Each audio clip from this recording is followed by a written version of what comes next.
শোনো, তোমাকে একটা কথা অনেক দিন ধরে বলবো ভাবছি।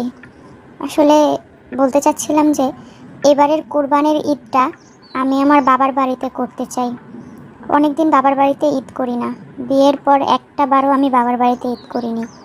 এবার চাচ্ছিলাম যে ঈদটা বাবার বাড়িতেই করি। মাও অসুস্থ, বারবার ফোন দিচ্ছিল, তাই ভাবলাম এবারের ঈদটাতে আমি মায়েদের সাথেই থাকি।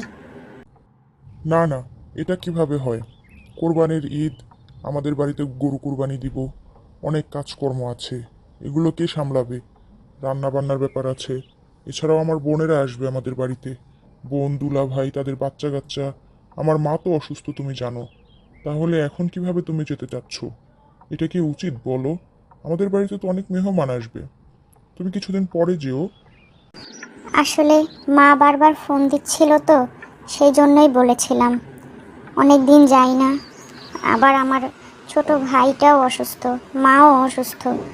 ভাবলাম গিয়ে দেখে আসি দুজনকেই, আর ঈদটাও করে আসি।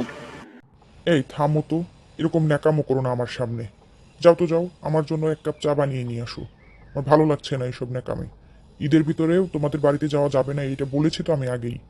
না, আমাদের বাড়িতেও অনেক কাজকর্ম থাকে, মেহমান আসবে। আমার মাও অসুস্থ। তুমি শুধু নিজের মাকে দেখলে হবে নাকি? আমার মাকে তো দেখতে হবে। তোমাকে তো আর এমনি এমনি আনিনি, তাই না? আচ্ছা, ঠিক আছে, সমস্যা নেই।